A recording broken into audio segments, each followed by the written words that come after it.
Hey assistant coach, how are you guys doing? It's me, Johnny Sports, and welcome to the top 5 Premier League teams that I would suggest you to use in FIFA 18 career mode. Today I want to start a new series in which I will present to you a personal top 5 list of teams from specific leagues. In this first episode I will present to you the top 5 teams to use in a Premier League career mode, and also give you tips about transfers that you could make for each teams, showing off their strengths and weaknesses, and also kind of give you a guideline on how to go about these career modes. First of all, before we get into that list, I want to let you know that I've tried to avoid teams that already have a too strong squad, which usually makes the career mode boring straight away since success with the squad isn't too far away. I try to include teams where I see a certain storyline that you could build up to in order to make sure that these career modes will last long and will be fun to play in its entirety, and also will be remembered in the future. So let's start off with number 5, Liverpool. If we look at the top 6 strongest squads this year, Liverpool are arguably making it into that list. But if we compare their squad to the likes of Spurs, Chelsea and the Manchester teams in terms of depth and at times quality, those teams are superior to Liverpool. There's also a storyline that one could follow, which is the comeback onto the European scene. The last time Liverpool won a major trophy was in 2005, as they won the Champions League title in a dramatic finale against AC Milan with an incredible comeback which will be forever remembered. Since then, Liverpool have struggled to make their way into the later rounds of the Champions League, and now with Klopp on their side, it is one of their major targets to get back into the mix of Champions League football to regain the ability of attracting world-class players to Merseyside.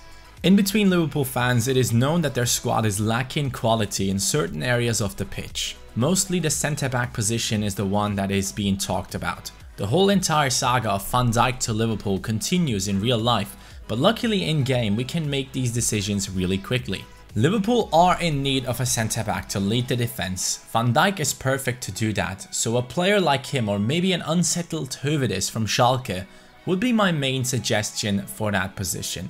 The addition of Robertson might sort out the left-back issues for a lot of people out there, since he will be a player with potential to rise up to a high enough rating so that you won't need to bring in a new left-back into the team. But if you want to solve that issue straight away, I would suggest going for players like Danny Rose, who seems unsettled at Spurs at the moment and is English on top of that, or Hector from Köln, who has been linked with Liverpool in the past, and obviously there's a connection between him and Klopp right there. German coach, German player. Up front, there's a need for a backup winger, especially when one of your main man on the wings like Mane or Salah do get injured. For these spots, I would suggest bringing in players from the youth academy, or if you don't have the patience to build them up, maybe go for someone like Justin Kluivert or David Neres from Ajax, both of these from the same club but incredibly talented players. For the attack, I honestly don't think anyone else than Firmino, Sturridge and Solanke will be needed, as we can expect Solanke to have a little boost in his potential, and also Liverpool playing with only one striker, so 3 of them are more than enough. Number 4. At number 4, fittingly, we have Arsenal on our list. All jokes aside though, I think the Arsenal team has strong individuals in their side, but are lacking the desire to reach more than a top 4 finish in a long time. Last time they won the league was in 2004, and since then Arsenal fans are wishing for a squad to be created that can emulate what their side has achieved in the past. This team used to be invincible at some point, going through the season without a single loss, and now it has come to a point where people cannot wait for them to lose in order to watch their fans entertain the rest of the league with their rants on Arsenal Fan TV. From what I can tell, they have brought in a very talented striker in Lacazette who might get you 20 goals a season. But the main issue here is not that this team lacks quality, it lacks character. People refer to Arsenal as the social media team, posting selfies here, Snapchat stories there. It's been said multiple times, but it seems like the players care more about their looks and their gear than they do about their attitude on the pitch at times. What this team is lacking are leaders and courage. So what we will focus on with the Arsenal transfers are players to come in and create a spine down the middle of the pitch which will lead the rest of the team by example. At centre-back, Koscielny and Mustafi will be a good enough pair in the starting 11, with Rob Holding waiting for his opportunities to play. The issue these days is that Arsenal are slowly changing to 3 at the back. With Holding or Mertesacker in there alongside Koscielny and Mustafi, this team didn't look solid enough. Gabriel's departure now also has left a spot open to be taken, and the perfect player for that spot would be someone like Kostas Manolas, who would help the team with his aggressive playing style, or a Koulibaly, for example, who could take the center role in that back 3 to strengthen up their weak defense and lead the squad as a future captain maybe. In midfield, on FIFA, you do have some great players in your squad, but that is not the reality at Arsenal at the moment. There is someone missing in the defensive area who can tackle the ball and drive the team forward and help their squad with their counter-attacks with fast players like Sanchez and Lacazette up there. For that position, next to Xhaka, I would suggest players like Saul from Atletico Madrid, who has over and over proven that he has the ability to push the team forward and score goals.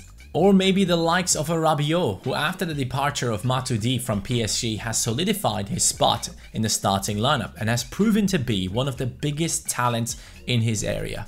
The fact that he is French as well does help the storyline of Arsene Wenger being the coach and always having an eye on French players. Number 3. Leicester City. This team has managed to stay relevant after the biggest surprise in Premier League history and them coming in first place to win the title. Leicester still have some of the key players from that year like Riyad Mahrez or Jamie Vardy. After losing Kante though, this team hasn't been the same. The impact that Kante had on the squad's playing style and aggressiveness down the middle was irreplaceable for them so far.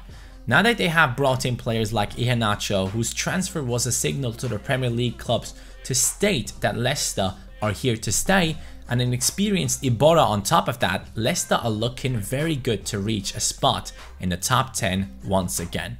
With the addition of Maguire for centre-back, some might think things are sorted at the back, but they are not. Everyone in Leicester's defence is 30 years old or above, apart from Chilwell and Maguire himself, who has just recently joined in, and that is an issue that needs to be resolved as soon as possible.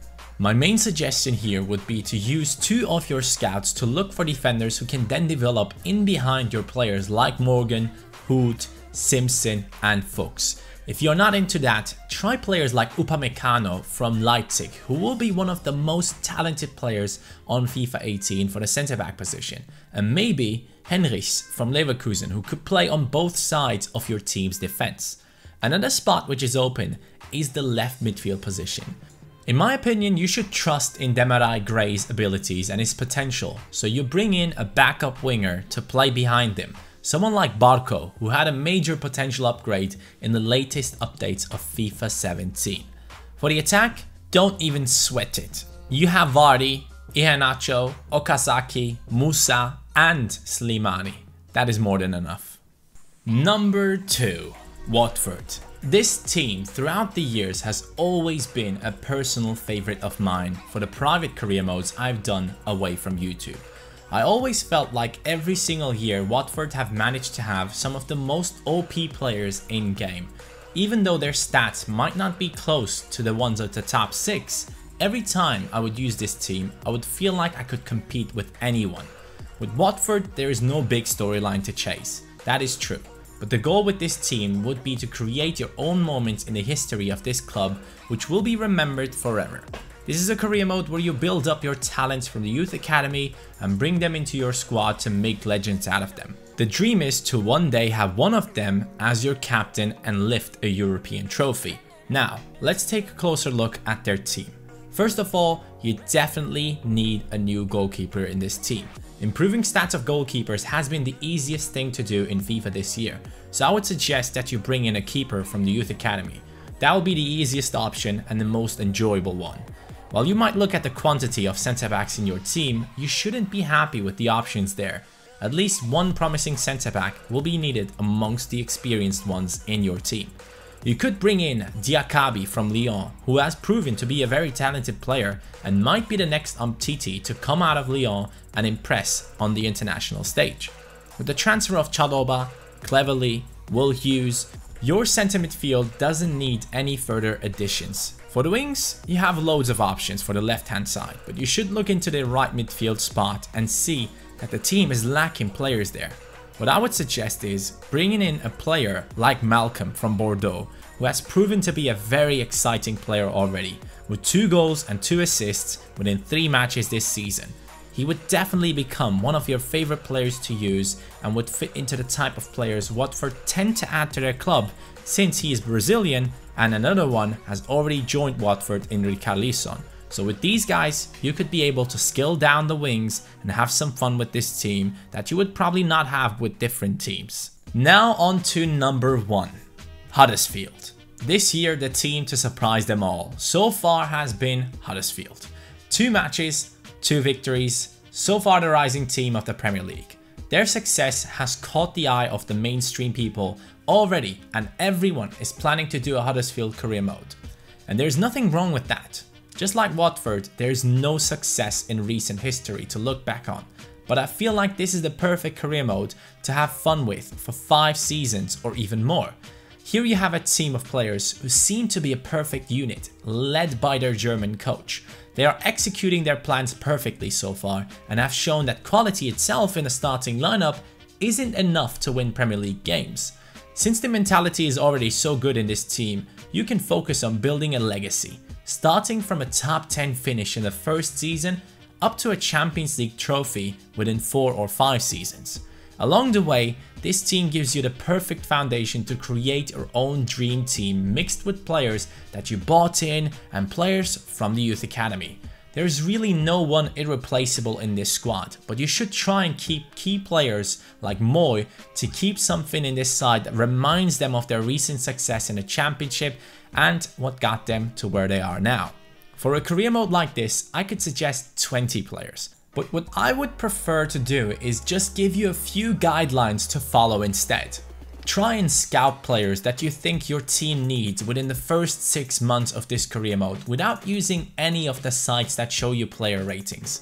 With a team like Huddersfield, where your highest rated player might not even have an 80 rating, the pool of players who could get into the starting lineup is so big that it gives you the chance to find new players you have never used before.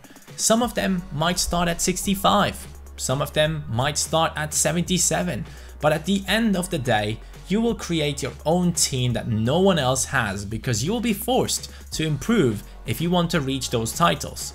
Career modes like these, which give you the option to trust in a 68 rated talent and build them up to become a club legend, are the best. So just use your imagination and set up some rules for yourselves in order to enjoy a long-lasting career mode where in Season 5 you might think, okay, I've already reached all the objectives, what do I do now? At that point, you might have players who have risen to the ratings of 85 and up, and you would like to know how far they can go.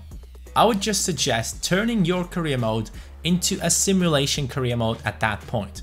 I'm simulating 5 years ahead to see how Huddersfield would look like in Season 10, with all the players you have brought in and have an emotional connection to. At the end of the day, there are obviously multiple teams that are similar to the ones I've put into my list, but in my opinion, you will have the most fun in the Premier League career mode picking one of those teams. We have 2 clubs with star players in them who still need to sign more for the future in order to compete with the better squads and win titles in the Premier League.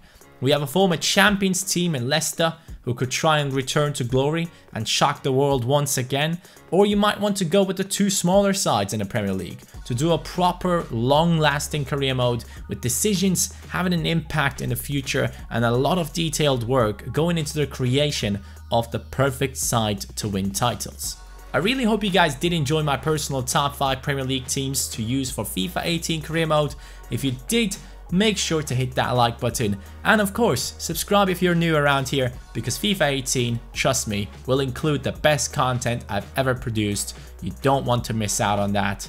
From now on, take care boys, let me know in the comments down below which league I should do next, and peace.